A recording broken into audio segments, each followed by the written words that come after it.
Gracias, presidente. Señorías, buenos días. Estamos de acuerdo en eliminar los obstáculos que impiden la plena realización del derecho a la libre determinación de los pueblos que viven bajo ocupación colonial y extranjera, entre otras razones porque es el caso de Gibraltar, la única colonia que queda en territorio europeo. Desde la salida de España del territorio del Sáhara en 1975, Naciones Unidas intenta dar solución a la cuestión del Sáhara a través de sus más de 50 resoluciones de la Asamblea General. También es cierto que, según la Organización de las Naciones Unidas, España es aún potencia administradora de dicho territorio. Este es un asunto controvertido, sin contenido real, pues desde que se abandonó el Sáhara en virtud del Acuerdo de Madrid, los sucesivos gobiernos españoles han ido haciendo dejación de sus responsabilidades para con este territorio, perdiendo poder sobre el mismo desde entonces y favoreciendo la implantación de Marruecos, así como su repoblación por ciudadanos marroquíes. No es menos cierto que Vox está totalmente comprometido con el respeto y difusión de los derechos humanos en el mundo entero y, por lo tanto, denunciamos cualquier tipo de violación a los mismos en cualquier lugar del planeta. Si se mantienen las circunstancias en las que se encuentran tanto la activista Sultana Kaya, así como el periodista Mohamed Lamine, es el Gobierno español, a través de su legación diplomática en Marruecos, quien debe enviar una nota al Gobierno alauita condenando dichos actos contrarios a la Carta de las Naciones Unidas que no pueden ni deben ser silenciados ni olvidados. A nuestro grupo le gustaría saber quién o quiénes han prohibido a periodistas de Radio Televisión Española el visitar los campamentos de los refugiados saharauis que están principalmente en Tinduf, Argelia. No obstante lo anterior, esta PNL nos relata dos casos de violación de los derechos humanos para terminar por generalizar y hablar de las múltiples denuncias de abusos y violaciones de los derechos humanos que se hacen desde el Sáhara Occidental. Esto es algo que habría que demostrar. En el petitum de la proposición que ahora debatimos se mezclan asuntos que poco o nada tienen que ver con los derechos humanos, como son el veto a la entrada en territorio saharaui de delegaciones institucionales de parlamentos catalanes u otras, o la revisión de la forma en la que el Ministerio de Asuntos Exteriores comunica los viajes de las delegaciones institucionales a otros Estados. En relación con estos dos puntos, conviene recordar que las relaciones internacionales son competencia exclusiva del Estado. En consecuencia, el papel que se propugna atribuir a las comunidades autónomas es una intromisión ilegítima en dichas competencias. Otro punto es el que propone la PNL, es el de liderar en el seno de las Naciones Unidas la búsqueda de una salida negociada y justa para una descolonización real del territorio del Sáhara Occidental. Desde nuestro punto de vista, la salida a la situación de bloqueo en la que se encuentra el Sáhara Occidental es el referéndum, bajo auspicios de Naciones Unidas y de conformidad con la doctrina establecida por Naciones Unidas en la línea del Plan Waldheim y los sucesivos planes Baker, algo que Marruecos viene dilatando en el tiempo hasta que esté seguro de que dicho referéndum le será favorable. Termino, presidente. De todo lo expuesto procede concluir que, estando de acuerdo con lo referente al respeto de los derechos humanos en el Sáhara Occidental y en el resto del mundo, la PNL que hoy nos presenta Esquerra Republicana de Cataluña no reúne los requisitos necesarios para contar con nuestro voto favorable, por lo que nos abstendremos. Muchas gracias. Gracias, señora Sarta.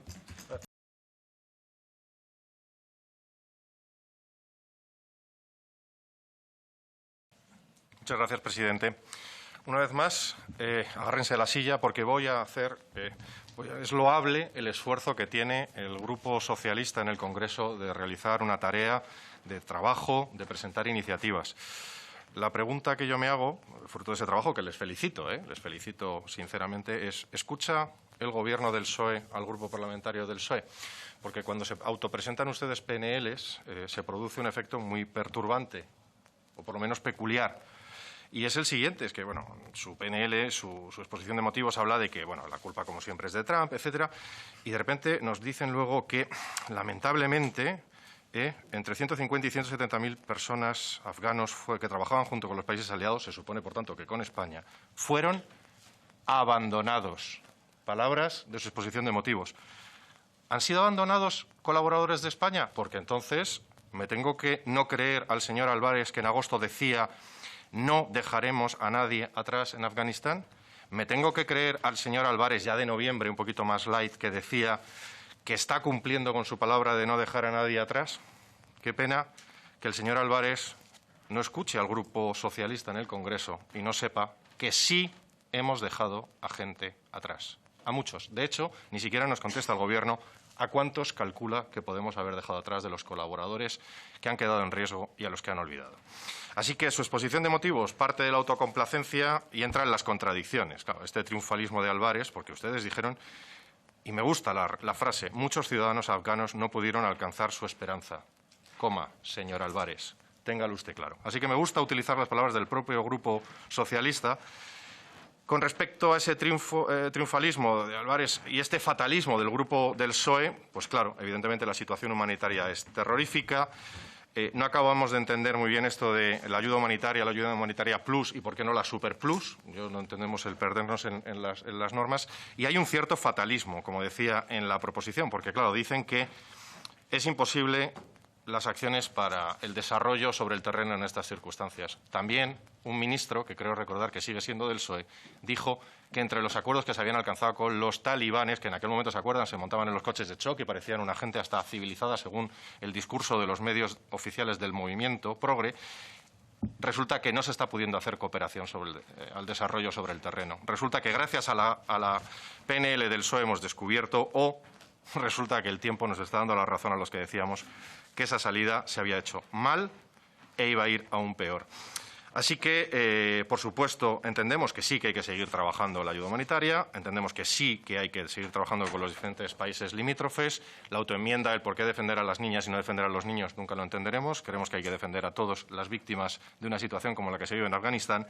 Y como no sabemos si querernos al PSOE del Congreso o al PSOE que tiene un ministro, pues nos abstendremos para no ser obstáculo para que vaya adelante algo que pueda acabar en recordarle al Gobierno que cumpla sus promesas, que no nos mienta y que haga lo que tiene que hacer. Muchas gracias.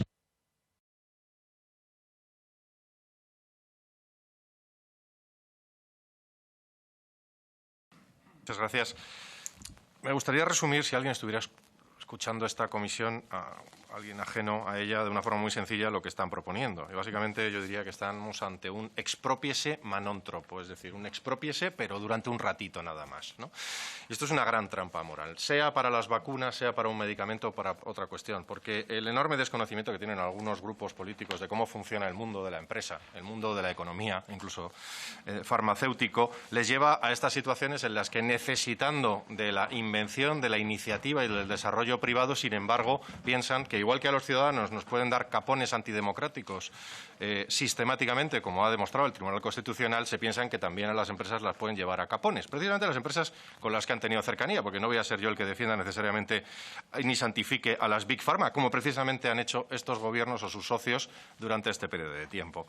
Miren, si quitan ustedes el incentivo, quitamos la invención. Y si tenemos la invención, no tenemos nuevos fármacos, sean estos vacunas o de otro tipo. Así de sencillo. Y mientras haya las ineficiencias que hay en la investigación y el desarrollo de origen público, porque ustedes me dirán cuántas vacunas o medicamentos se han desarrollado de forma pública en los últimos años, pues la respuesta es tiende a cero.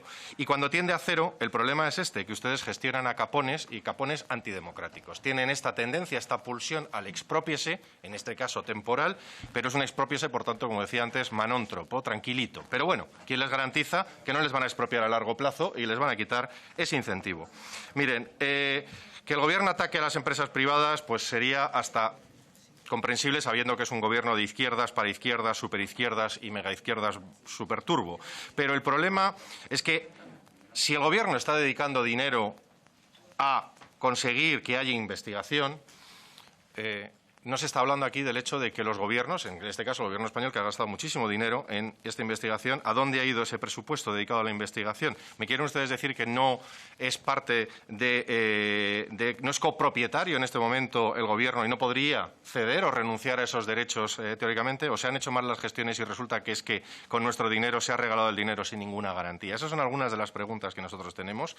Es evidente que Europa ha exportado 80 millones de vacunas, mientras que ha distribuido entre sus propios países 112 millones, algo ciertamente inaudito. Es una proporción que parece bastante, ya sé que el mundo es mucho más grande, pero no parece un esfuerzo reducido. Pero lo importante es que no están ustedes concentrándose en lo importante, están con estos expropiases a lo grande, mientras que expropian a lo pequeñito, a los ciudadanos locales, porque ustedes no están hablando ni de reducir los impuestos con los que están gravando los medicamentos y los productos de autoprotección que ustedes están imponiéndonos de forma sistemática y acientífica, y además nos están obligando a utilizarlos, repito, con impuestos. Es decir, ustedes tienen esta tendencia a expropiar al pequeño y ahora también quieren expropiar encima al que inventa. Déjense, porque encima todo esto es para llevar en cooperación precisamente a los países que tanta afición tuvieron al expropiese.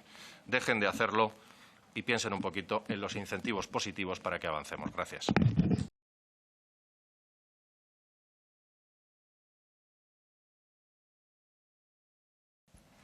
Gracias. Yo he estado buscando, después de ver esta proposición, he estado buscando datos, números de hombres asesinados en los países principales de América Latina y no los he encontrado. Ya me lo esperaba que no iba a encontrar esos datos, pero les voy a dar algunos por si les hace llegar alguna conclusión.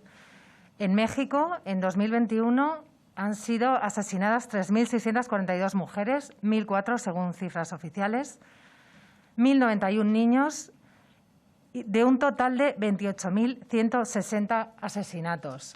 Creo que esto debería hacernos pensar. En Brasil, de un total de 41.069 asesinatos, hay 1.319 asesinatos de mujeres. Creo que esta cifra también debería hacernos reflexionar sobre los asesinatos en que las víctimas son hombres. También quiero recordar, que creo que esto ustedes no lo van a hacer, que con los gobiernos de Lula da Silva y Dilma Rousseff la tasa de homicidios era de un 30,3 asesinatos cada 100.000 habitantes y ahora, bajo el gobierno de Bolsonaro, ha caído esa cifra a un 18,5. Yo recuerdo el dato. La proposición también habla de la violencia que sufren las mujeres en Cuba y en Venezuela por las fuerzas de seguridad, la violencia que sufren en las prisiones. Y a mí me gustaría recordar, hace poco estuve con algunos plantados de Cuba, tuve el privilegio de hablar con ellos y de escuchar su testimonio de los malos tratos y la violencia que han sufrido en prisión por parte de los regímenes totalitarios que a algunos de ustedes les gustan tanto. Y esto me hace plantear que no se puede pretender luchar por la igualdad solo privilegiando o solo poniendo el foco en la violencia que sufren las mujeres, porque creo que la violencia que sufren los hombres es igual de importante. Esta proposición también incluye el aborto. Hablando de Nicaragua, la prohibición del aborto como una forma de violencia contra las mujeres. Por estas razones no vamos a apoyar esta propuesta porque, en primer lugar, como he dicho, no se puede invisibilizar la violencia que sufren los hombres. No es menos importante, y la que sufren los niños. Y, en segundo lugar, porque estas palabras que ustedes usan tanto, la igualdad, etcétera, en realidad lo que pretende es incluir el enfoque de género en las políticas de cooperación españolas. Me ha hecho gracia que antes varios diputados de Podemos y del Partido Socialista hablaban respecto a la propuesta de Vox sobre el uso del español, el fomento del español en Filipinas, que lo han llamado colonialismo. Creo que el único colonialismo que hay aquí salvaje es el colonialismo ideológico que tienen ya todos los partidos de izquierdas, Ciudadanos, Partido Popular, para implantar en países que están en una situación de desventaja, implantar la ideología de género, y enseguida termino, la ideología de género y el feminismo totalitario. Vamos a votar en contra y vuelvo a recordar que la cooperación no puede fomentar la desigualdad y cualquier medida que apoye la igualdad, o sea, la lucha contra la violencia de hombres y mujeres, la apoyaremos. Gracias.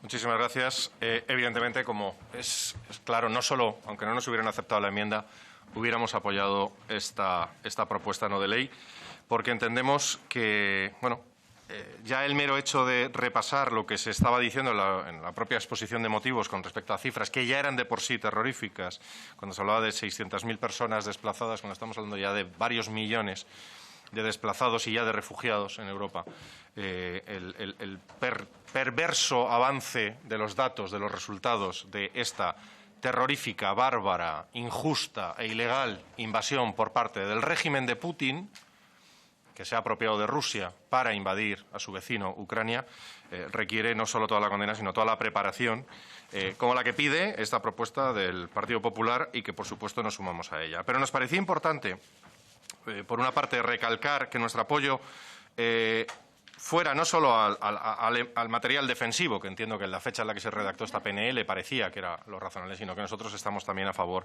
del envío de todo tipo de material, sirva para defenderse o sirva para atacar y reconquistar aquellos territorios que le están siendo robados a sangre y fuego a un país soberano, parte de Europa.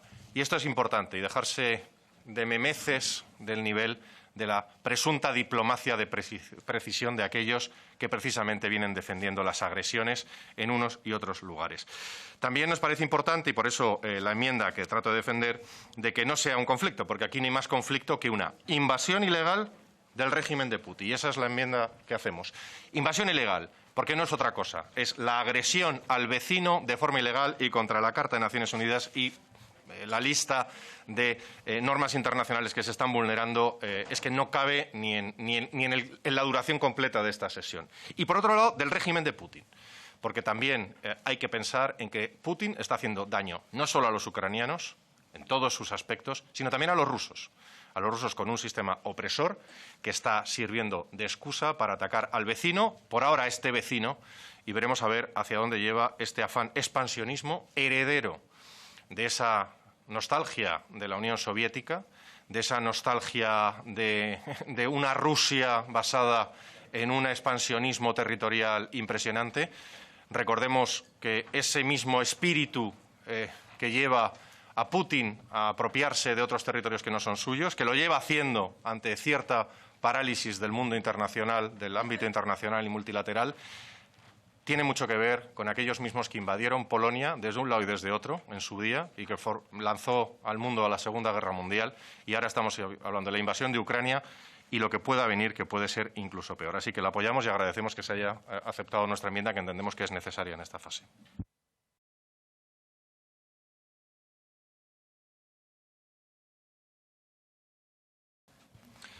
Reitero lo dicho en la anterior enmienda, y es que ambos grupos, independientemente de si lo presentan juntos, separados, de la mano o no, nos da igual. Nosotros queremos reiterar que esto no es un conflicto, que esto es una invasión ilegal, brutal, ilegítima, salvaje, por parte de alguien muy concreto, y es el régimen de Putin. No es los rusos, es el régimen de Putin. Por tanto, nuestra enmienda, que no me ha quedado claro si, no lo ha dicho, si el Partido Socialista nos va a aceptar o no. No nos lo va a aceptar. Vale. No me sorprende porque, fíjense, algo tan sencillo como señalar quién es el responsable y señalar qué es lo que está haciendo parece que al Partido Socialista no le gusta. Luego dicen que hay que tener consenso y otras cosas, claro, porque sus socios y ustedes llevan décadas falseando la realidad. Estos sí son refugiados. Estos sí son refugiados. Frente a los ganchos agresivos que agreden a nuestra policía en nuestra frontera, estas son las maletas. Frente a los hombres en edad militar que asaltan nuestra frontera ilegalmente, estos son las mujeres, estos son los ancianos, estos son los niños. Ustedes han estado en la ficción de que había unos refugiados. No, hay migraciones que tendrán unas bases y unas consecuencias que precisamente la cooperación se está demostrando internacional que no está logrando paliar o prevenir. Y eso es lo que nosotros venimos diciendo de forma consistente en esta comisión. Y ustedes lo que no están permitiendo, o lo que están permitiendo, es que se mezcle lo que no eran refugiados con lo que de verdad son refugiados. Lamento mucho, y esto se lo explico al señor Onrubia, que tengan ustedes esta mezcolanza de conceptos. A los refugiados ayuda, y no es porque sean rubios, que podría ser porque son mujeres, que a usted sí le parece bien que ayudáramos solo a las mujeres si llegaran a la frontera, pero no voy a caer en esa trampa perversa de la izquierda. Y lamento que el PSOE no acepte señalar muy claramente lo que dice nuestra enmienda, que esta es una invasión ilegal, no un conflicto. No lo digo yo, lo está diciendo su presidente del Gobierno. De nuevo, el Partido Socialista en el Congreso se lleva la contraria con el ministro y hasta con el presidente Sánchez. Espero que cuando vea esta intervención el señor Sánchez no les tome a ustedes la matrícula, porque están diciendo lo contrario de lo que está diciendo el propio presidente del Gobierno cuando se pone fantástico y va diciendo que tenemos que ser los primeros en aportar, sí, material militar, sí, ayuda humanitaria. Y lo segundo es evidente señalar muy claramente al responsable y a aquellos que han chalaneado con este régimen utilizando las mismas banderas. El señor Honrubia decía no sé qué de pedir perdón. Yo solo veo que hay españoles con una bandera. Estas son sus banderas las que están apoyando a Putin. Estos son sus compañeros los Señor que están apoyando Sánchez del a Putin. Real, en función del artículo 102 del reglamento, le llamo a la cuestión, por favor. Sí, estoy hablando de la cuestión. Estoy hablando de que estas son las banderas. Estos son los señores que apoyan estas banderas. Porque bajo estas banderas, y estoy en la cuestión, señora presidenta, que tiene usted capacidad de saber lo que voy a enseñar a continuación, es bajo estas banderas bajo las que se está atacando a la población civil en Ucrania. Que estas banderas no son las mías. Estas banderas son las de algunos. Así que muchísimas gracias. Y esta era la cuestión, aunque usted me interrumpiera, señora presidenta.